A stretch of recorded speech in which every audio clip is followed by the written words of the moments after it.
The man who raised me died on a Thursday morning. The following Tuesday, his daughter emailed me a spreadsheet. Not a phone call. Not a sentence about the funeral. A spreadsheet, with tabs, listing every item in the house I grew up in and who it was going to. My name appeared exactly once, on row 48, next to a hand tool worth about $11. His name was Walt Kessler. He came into my life when I was 7 years old and he stayed for 31 years, and in all that time he never once said the word stepson out loud. Not to a neighbor, not to a customer, not to me. But the state of Ohio never agreed with him. And his 2 biological children had known that their whole lives, the way you know where a spare key is hidden, and they waited, and the second he was in the ground they used it. What none of us knew, not me, not them, was that Walt had left something behind that no one could touch. And that the reason he never adopted me had nothing to do with love. I need to tell you how he showed up, because everything that happened 31 years later runs straight back to a kitchen on Cobb Street in the fall of 1992. My mother's name was Lorraine. She was 31, she cut hair out of a chair in our living room to make the rent, and my biological father, Gary Bright, had been gone for 2 years by then. I want to be accurate about Gary. He didn't die. He didn't go to prison. He moved 40 minutes away and started a different life and sent a card the first Christmas and nothing after that. That's the version most people actually get. Not a tragedy. Just a man who decided the math was easier without us. Walt did the brick on a strip mall my mother's cousin was framing. That's how they met.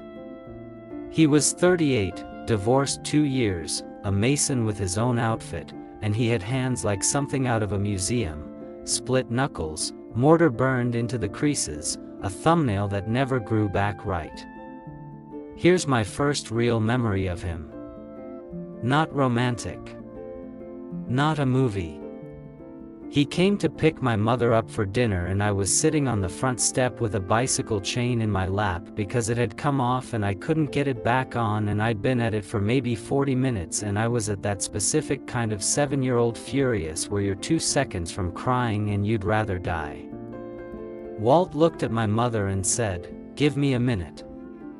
And then he sat down on that concrete step in a clean shirt he'd obviously put on for her, and he did not take the chain from me. That's the thing.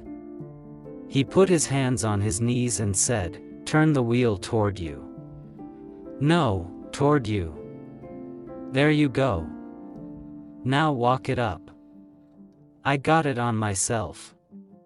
He stood up, wiped his hands on a shirt he was going to hear about in the car, and said, "Good." That was it. That was the whole event.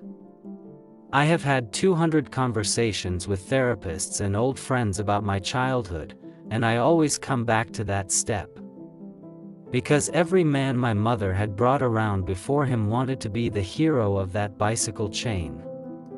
Walt wanted me to be. My mother was careful with him in a way I only understood much later. She made him wait. 8 months before that man ate a meal at our table. She had a rule after Gary that she never once said out loud and ran her entire life by, which was that no man got to be a fixture in that house until he had first been a habit.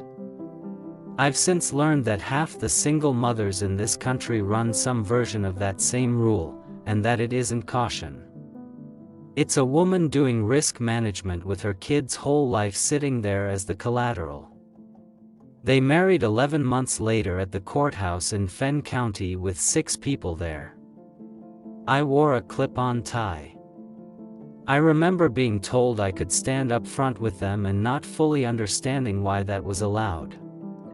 The word came later, and it came on its own, the way those things do. I was 9. It was a Saturday at the shop on Rowan Street and I was handing him tools and I said, without thinking, "Dad, is this the one?" He didn't answer. He took the tool, and he set it down, and he said he needed something out of the truck, and he was out there for a long time.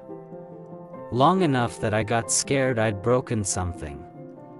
When he came back in, his eyes were wrecked and he was completely normal about it, and he said, "That's the one, bud." I called him Dad for the next 29 years and he never once corrected me and he never once, not one single time, said it back with a qualifier. But 2 towns over there was a woman named Judith, and 2 kids who spent every other weekend in our house, and every one of them knew a word I didn't. Brian was 4 years older than me. Denise was 2. Every other Friday at 6 o'clock, a maroon Oldsmobile pulled into our driveway, and Judith never got out of it. Not once in 11 years. She'd stop at the end of the drive, the kids would get out with their bags, and she'd sit there with the engine running until they were inside the door, and then she'd back out. She never came up the walk. She never used the front door of that house one time. I used to think that was about my mother. Now I think it was about the house itself. That was the house Walt had bought in 1986, when he was married to her, and she'd walked out of it, and every other Friday for a decade she drove her children up to the edge of a life she'd left and then reversed. Those weekends had a temperature. I learned it fast. Denise was polite the way you're polite to a kid at somebody else's birthday party. She'd say hi. She'd ask what was for dinner. She played Uno with me and beat me and was pleasant about it, and in 11 years she never asked me a single question about my life. Brian was different. Brian was honest. I was 10 and he was 14 and we were in the backyard and I said something about our dad, I don't even remember what, and Brian stopped and looked at me with genuine confusion, not cruelty, and said, "He's not your dad, though." I said he was. And Brian said, "No. He's my dad. He's your mom's husband. Those are different things." Then he went inside and got a popsicle. I want to be fair to a 14-year-old kid whose father lived in a house with somebody else's son. He wasn't wrong about the paperwork. And he was repeating something, word for word, that he'd obviously heard from an adult in a maroon Oldsmobile. Kids don't invent that sentence structure. But something rearranged in me that day and never went back. I started becoming small on those weekends. I'd take my dinner to my room. I'd go stay at my friend Petey's house on Fridays and come back Sunday night. By the time I was 13 I had it down to a science. I could be almost entirely absent from my own home 2 weekends a month, and I told myself I was being generous. Nobody asked me to do that. Walt never asked me to do that. He noticed, though, and one Sunday he caught me coming in the side door with my backpack and he said, "You don't have to disappear, you know." And I said, "I know." We both let it go. That was the arrangement in that family. Everybody could see the thing and nobody would put a name on it, because naming it would have required somebody to be at fault, and Walt Kessler would have chewed his own arm off before he made one of those 3 kids the reason for anything. That's the part one need you to hold on to, because it becomes the whole story. He never defended himself. He never explained. He let Judith tell his children whatever she wanted about why that marriage ended, for 30 years, without ever once opening his mouth to correct it. He thought that was decency. He had no idea what it was actually building. By the time I understood, I was 38 years old, sitting in a lawyer's office in Marlton, watching Brian Kessler slide a document across a table with a look on his face like a man finally cashing something in. I started at the shop the summer I turned 16, and I want to talk about that summer because it's where I stopped being somebody's stepson and started being something else.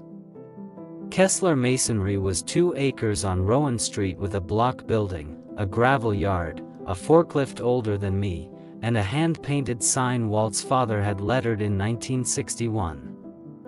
6 guys most years. 9 in a good one.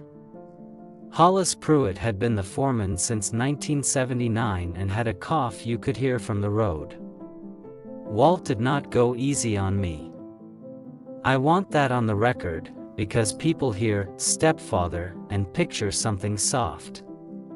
My first day he had me hauling block up a scaffold in 94 degrees, and by 2 o'clock my hands were open and bleeding through the gloves, and I showed him and he looked at them for about a second and said, "Yep. Tape M." I hated him for 6 weeks. And then somewhere in the 7th week something clicked in my forearms and I could throw a line of block without thinking, and he came by and looked at my joints, and he said one word. Clean. I have made more money since than that man ever saw. Nothing has ever landed on me like that word did on a Tuesday afternoon in July. That's how he talked. Everything he believed came out in 5-word sentences on job sites, and the one he said the most, the one he said to customers and to his crew and to a bank officer once in front of me, was this: "Your word is the paper." He genuinely believed it. He ran a business for 34 years on handshakes and a spiral notebook. He'd pour a foundation for a guy on a promise. He got burned maybe 4 times and never once changed how he operated, because to Walt, changing would have meant the other guys won something. Brian went to college on that spiral notebook. Denise's wedding was paid for out of it. And by the time I was 22, neither of them had set foot on Rowan Street in years. That's not an accusation. Not everybody's built for block work.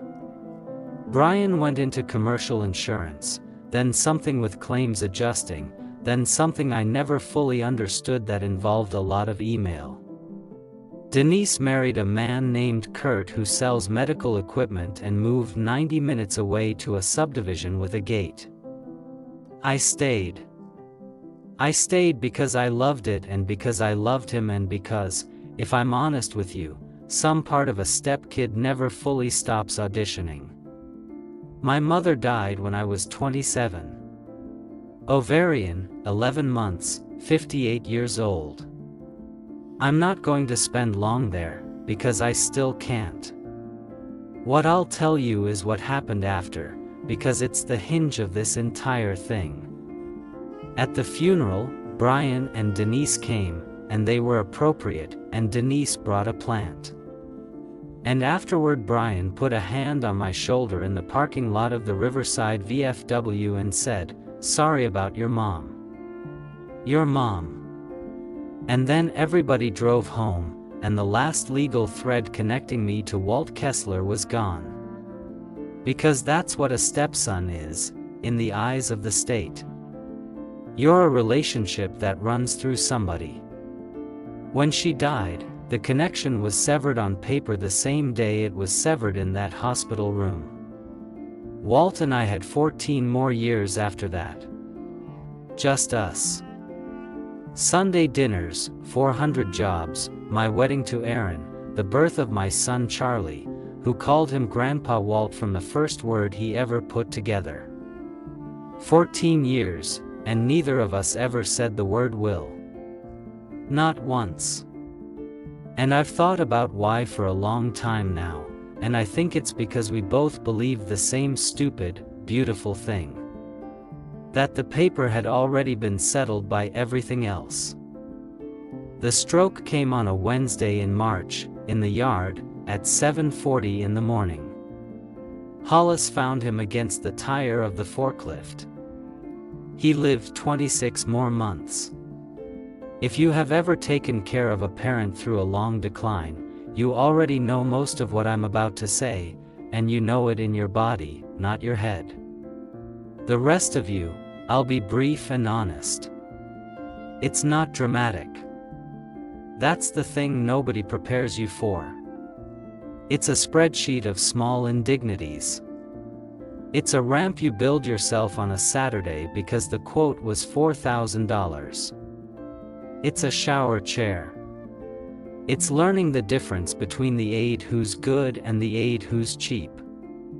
It's $400 a week that Medicare doesn't touch, and a conversation with your wife at 11 at night about the HVAC that has to make it one more winter. Aaron and I moved him into our downstairs den in the 8th month. I hung a curtain. Charlie was 7 and thought it was the greatest thing that had ever happened, having Grandpa Walt in the den, and I want to say that out loud because there was real joy in those 2 years and everybody skips that part. Brian came 4 times in 26 months. I counted. I'm not proud that I counted. Denise came twice, and she called every Sunday, and she was, on the phone, an extremely good daughter. She'd ask about his medications by name. She'd ask about his numbers. She'd say, "You're a saint, Tommy," and I'd say, "We're fine," and I meant it, and I never once asked either of them for $1 or a weekend, because I had spent 30 years learning that the safest thing a stepkid can do is need nothing. That was my mistake. That's the one I'd take back. Because here's what I didn't know. Around month 9, Denise started handling what she called Dad's paperwork. It made sense at the time. She was organized. She had a laptop and a scanner and a subdivision with a gate and the time to sit on hold with insurance companies for 2 hours, and I was the one lifting a 200-pound man off a toilet at 4 in the morning.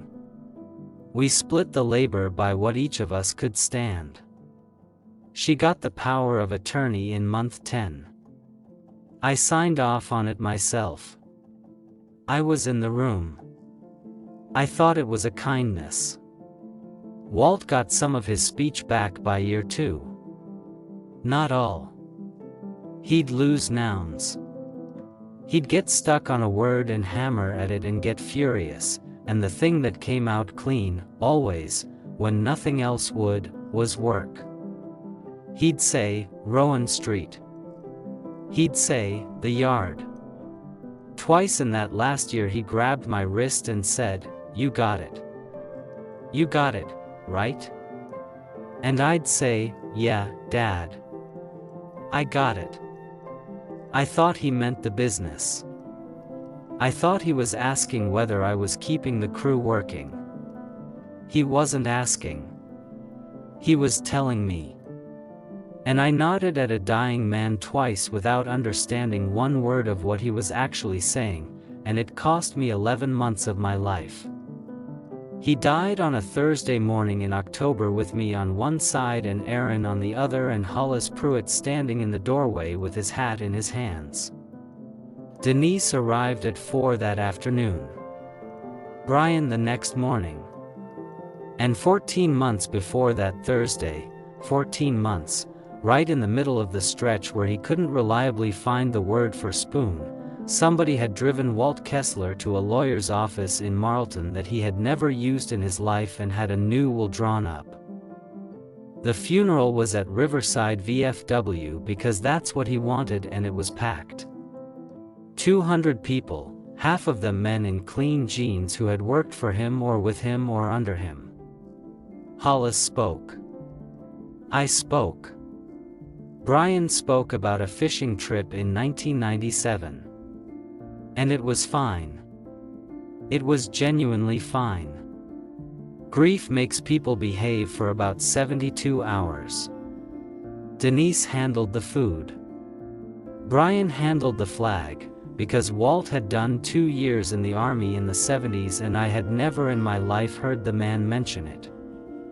I stood in a receiving line for 3 hours while 200 people said the same 9 words to me, and maybe 40 of them said, "He was so proud of you," and I believed every single one, and I went home that night and slept 11 hours like a man whose whole life had just been confirmed out loud by a room full of witnesses.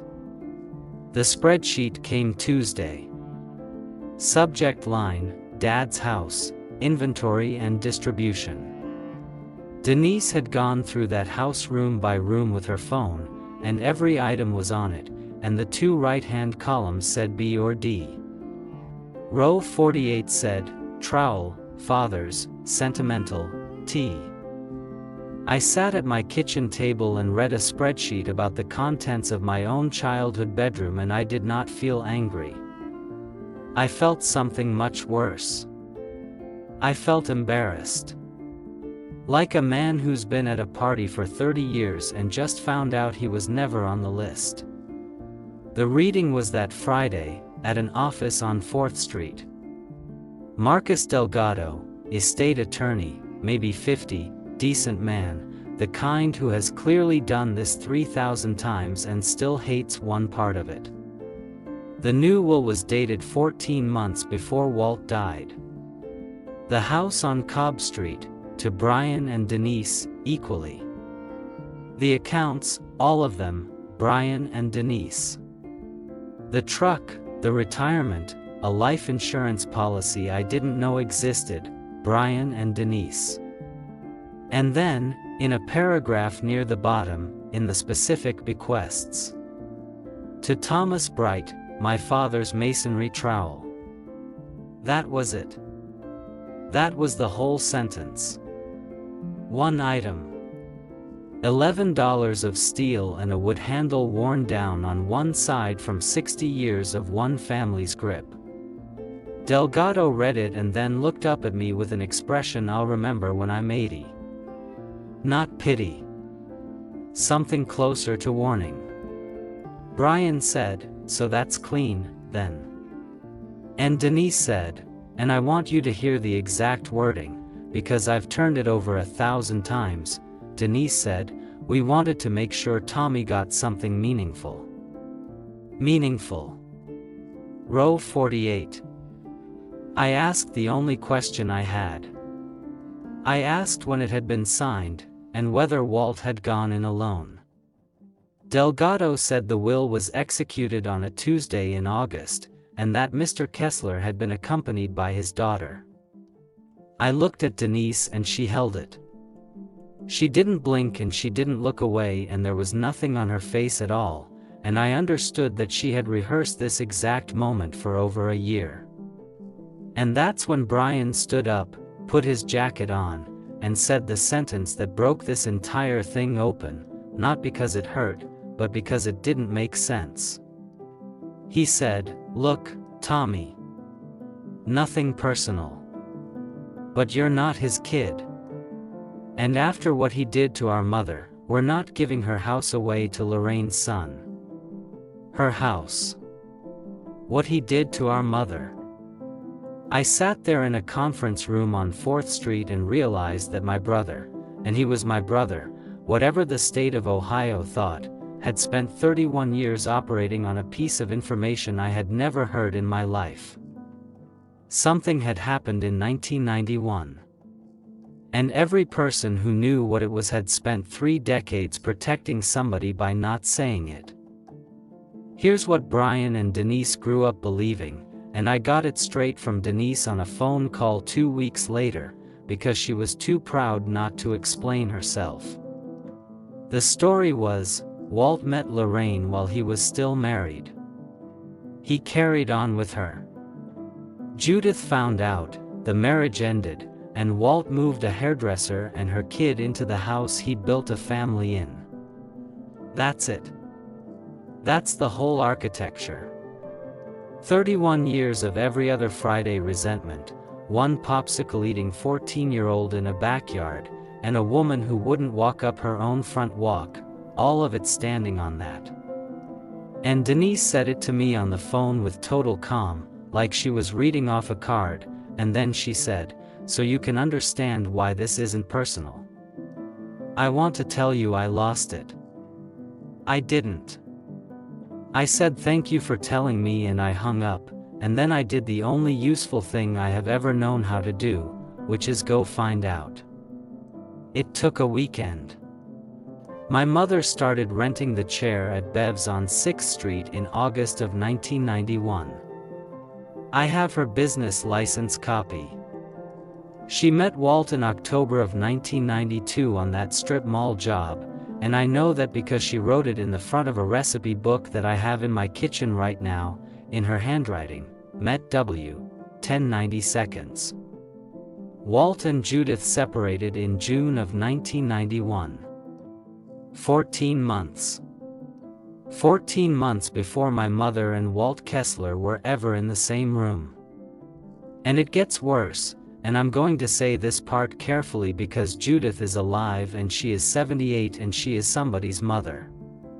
When Walt and Judith separated, Judith moved in with a man named Doug Rennick, and the reason I know that is that Doug Rennick's name is on the Fenn County custody filing from 1991 as a member of the household.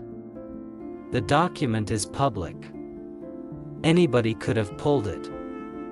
Nobody ever did, because why would you go looking for evidence against the story your own mother told you at the kitchen table when you were 11 years old? Judith rebuilt the ending of her marriage into something with a villain in it. People do that. I'm not even sure it was calculated. I think a lot of it was survival, a woman making a story she could live inside. But she told it to 2 children, and children take a story from a parent and pour concrete over it. And Walt never corrected it. Not once. Not in 31 years. I asked Hollis about it, sitting in the shop office on a folding chair, and Hollis, who is 71 and has said maybe 4,000 words to me total, put down his coffee and said, he wouldn't. I told him to. 94, 95, I told him a dozen times. He said those kids only get one mother and he wasn't going to be the one to take her from them. That's the man. That's exactly the man. He protected Judith's version, at his own expense, for 3 decades, because he thought a child needs a mother more than a father needs to be understood. And the interest on that decision compounded quietly the entire time, and it came due in a conference room on 4th Street when his son stood up and said after what he did to our mother. So now I knew why they hated me. But I still didn't know the thing that had been sitting on my chest since I was old enough to think about it. Why, in 31 years, had he never made it legal? Hollis knew. I could see it on him the second I asked. And he wouldn't say it in the office. He stood up, and he took a key ring off a nail by the door, and he said, "Come on. There's a safe in the back your father hasn't opened since about the time you got your license." The back room at Rowan Street smells like every back room of every family business in this country. Cold concrete, WD-40, old paper, cigarettes from an era when men smoked indoors. The safe was a Mosseler from the 60s, tall as my chest, with a Steelers sticker peeling off the door. Hollis knew the combination because of course he did.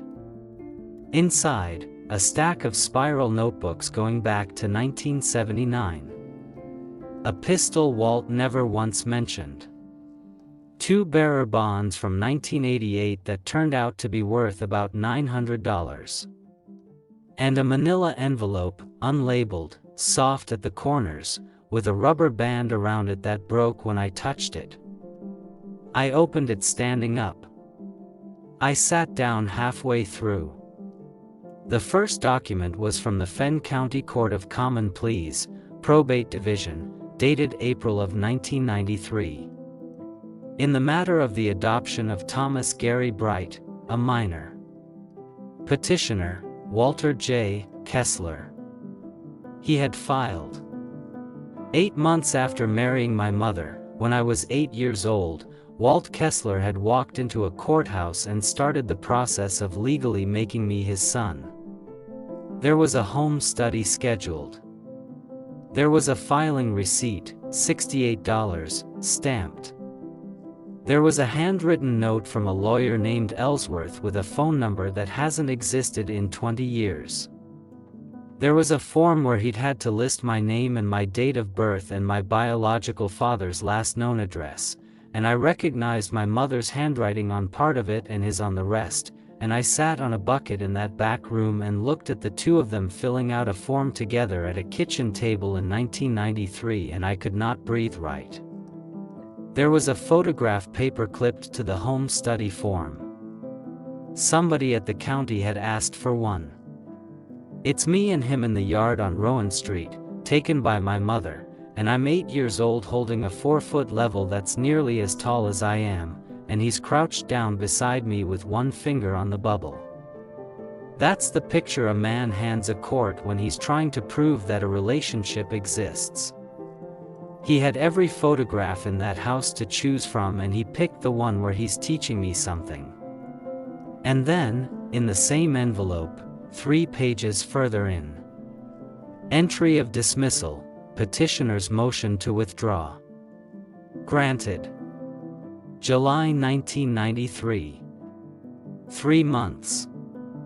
He filed it, and 3 months later he pulled it back, and it was never refiled, not in 1994, not in 2001, not in 2011 when I turned 26 and could have consented to an adult adoption in an afternoon with a notary and $140.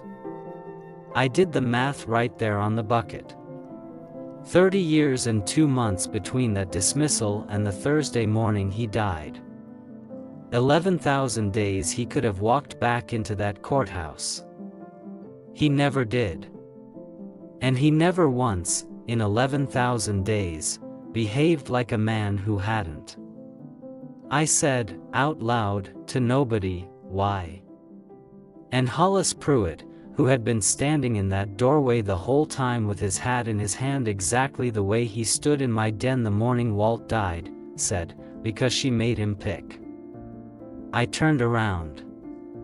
He said, sit down, Tommy. And then, on a Tuesday afternoon in a block building on Rowan Street, a 71-year-old man who had never in his life volunteered a personal sentence told me the thing that every adult in my family had known and carried and kept off the table for 30 years, while I made myself small on alternating weekends and never once asked for anything, because I thought the paper being empty meant something about me. It didn't. It never had. The paper was empty because in the summer of 1993, Walt Kessler was handed an impossible choice by a woman in a maroon Oldsmobile. And he made it. Here's what Hollis told me, and here's what the file confirmed after, because I went and pulled every page of it myself. In June of 1993, Judith found out about the adoption petition.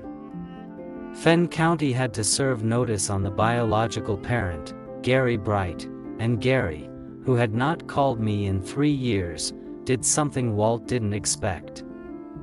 He didn't refuse. He asked what it was worth. That's my biological father in one line. He heard that another man wanted to legally take on his son, and his first move was to see if there was money in it.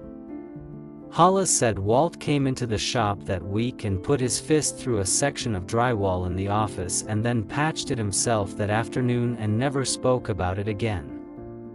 I've stood in front of that patch 1,000 times.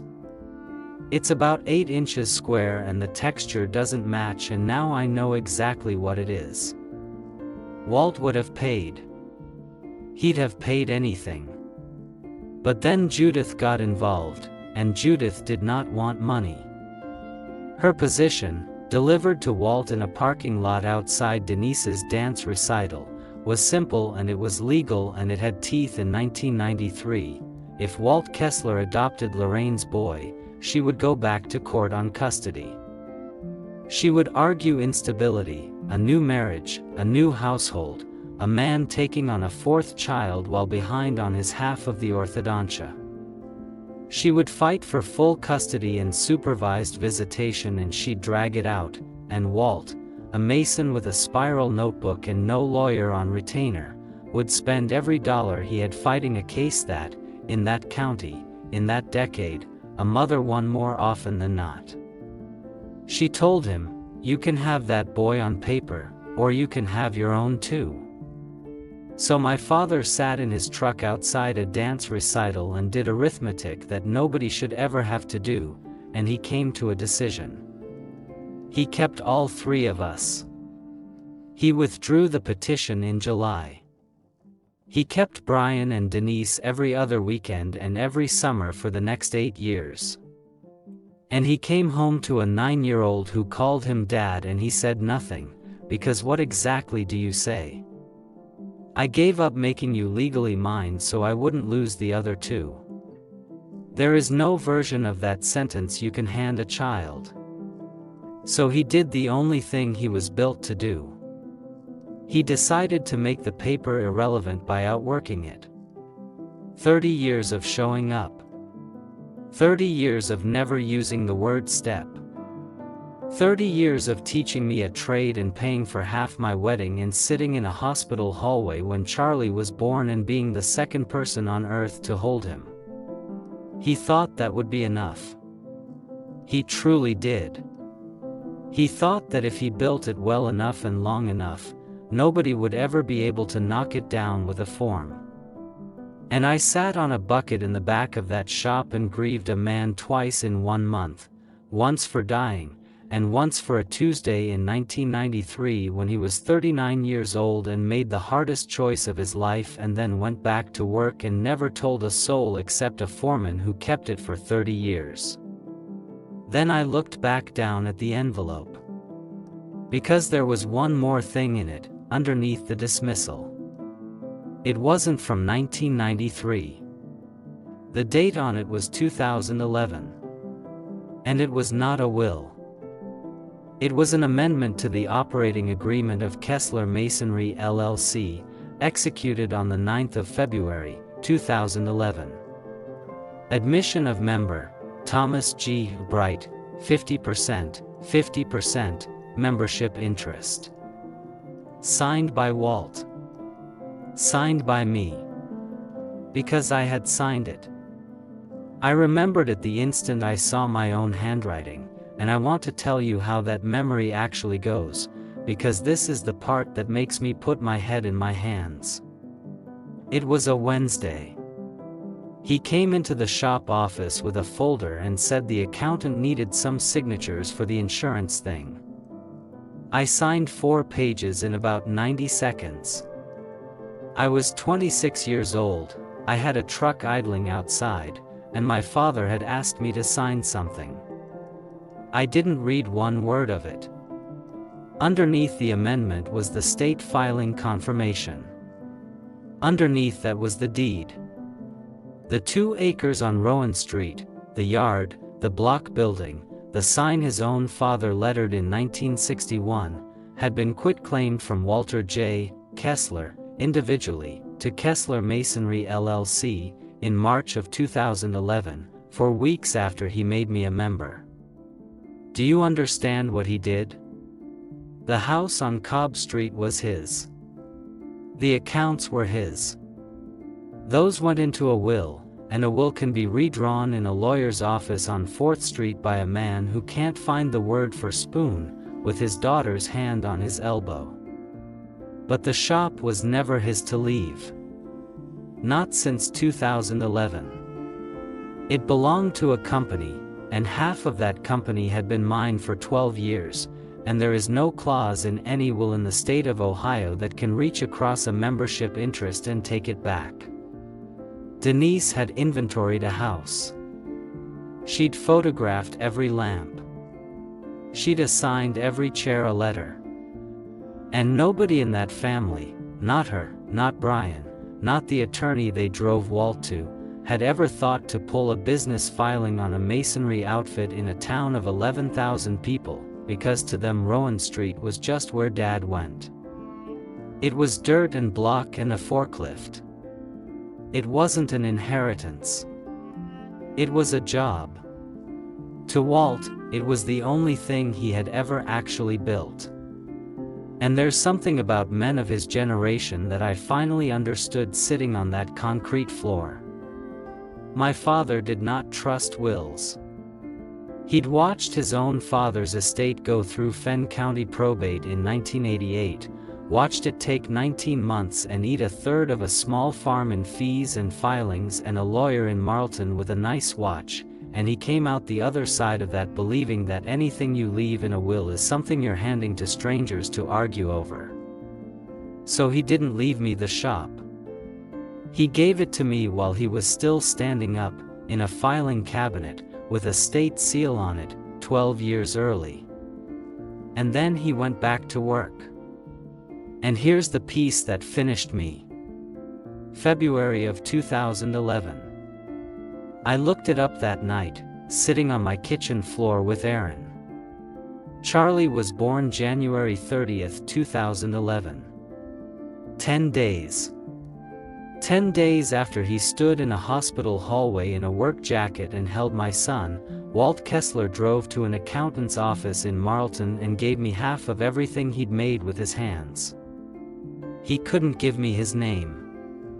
A woman in a parking lot took that off the table in 1993 and he never got it back. So he gave me the only other thing he had that was made of paper, and he gave it to me the week I became a father, and then he never mentioned it again for 12 years, not once, not at Christmas, not at a Sunday dinner, not in the den with a curtain hung across the doorway. Except twice. Right at the end. When he grabbed my wrist and said, "You got it. You got it, right?" And I said, "Yeah, Dad." And patted his hand. And thought he was asking about the crew. I had them. I want to be honest about what that felt like, because everybody says the noble thing and almost nobody feels it first. For about 4 days I felt something close to joy. Not at getting the shop. At the idea of Brian's face. I ran that conversation in my head maybe 200 times, the paperwork on the table, Denise going gray, the line I'd say. I had the line written. I had it good. Then I sat in my truck outside a job in Marlton and thought about what Walt would have made of a man planning a sentence for 4 days, and I put the whole thing in the garbage, and I want to be clear that this was not because I'm a better person. It's because I was about to teach my 9-year-old son what men do when they finally get leverage, and Charlie was watching, the same way I'd watched, the same way Brian had watched Judith in a parking lot in 1993. That's the actual inheritance. Not the 2 acres. What the kid sees you do when you're finally holding the hammer. I called Brian and I asked him to meet me. He assumed I was going to beg. He picked a coffee place near his office and he gave me 45 minutes on a Thursday like I was a vendor. I didn't lead with the LLC. I put the 1993 file on the table first. The petition. The dismissal. The custody filing with Doug Rennick's name on it. The dates on the business license and the recipe book. And I said, "I need you to read this before I say anything else." He read it for 11 minutes without a word. And I watched a 51-year-old man in a quarter zip find out, in a coffee shop, that the story his entire personality was built on was not true, and that his father had known it was not true for 30 years and had eaten it every single day so that Brian would get to keep loving his mother. He said, "This can't be right." Then he said it again. Then he stopped talking for a long time. He asked me where I'd gotten the custody filing. I told him the truth. Clerk's office, 2nd floor, $4 a page, walk-in, no appointment. That's the part that got him. Not that it was true. That it had been sitting 11 minutes from his office for 30 years, available to anybody on earth with $4, and not one person in that family had ever wanted to know badly enough to go look. Including him. Especially him. I want to say something here, and then I'll finish this. If you were the kid who had to earn a place other people were simply born into, the step kid, the one who stayed quiet on the weekends, the one who learned that needing nothing was the safest way to be allowed at the table, I want you to know that the not asking wasn't humility. It was a tax. And you paid it for years to people who never noticed it was being collected. If you've made it this far with me, I want to invite you to subscribe to our channel and join us every day. Because Brian did eventually put the pages down. And what he said next was not an apology, and it was somehow better. He said, "Why are you showing me this?" And I said, "Because in about 10 minutes I'm going to tell you something about the shop, and I need you to already know the truth before you decide I'm lying about it." Then I told him.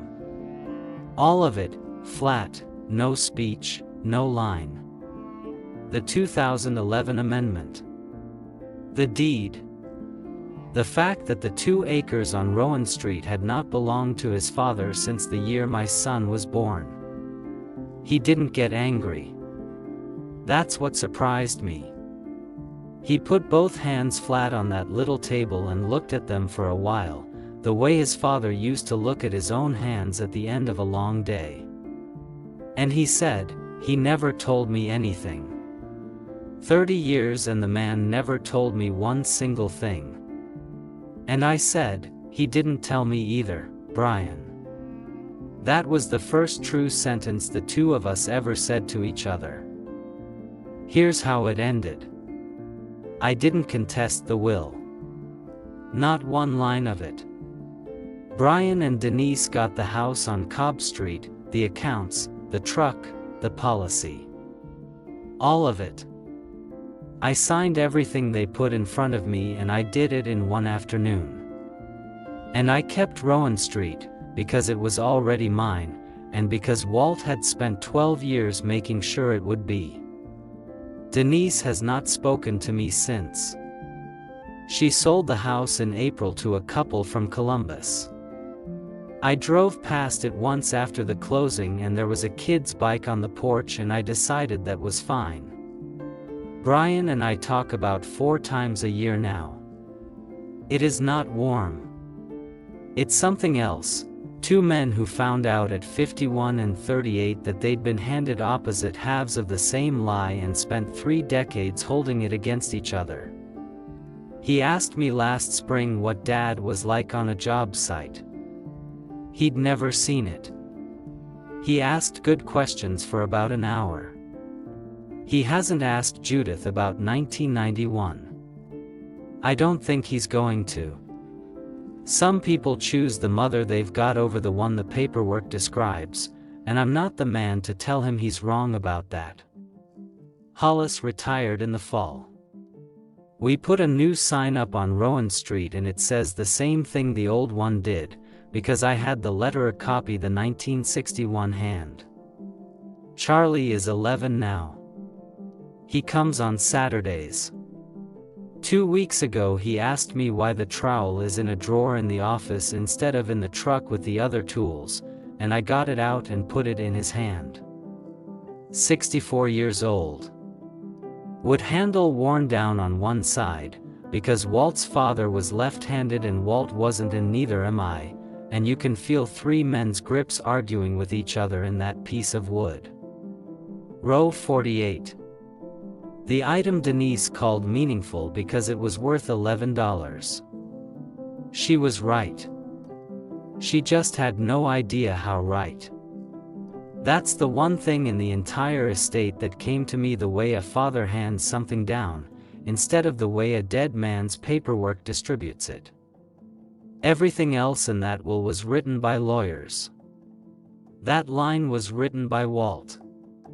If you're the one who was raised by somebody who didn't have to, Or if you're the one who did the raising and nobody ever put it on paper, send this to 5 people tonight. One of them is sitting in a lawyer's office next week finding out what they're worth on a spreadsheet. Tell me in the comments who raised you, and what you'd want the next story to be about. I read all of them. A man can be your father for 31 years without a single document to prove it.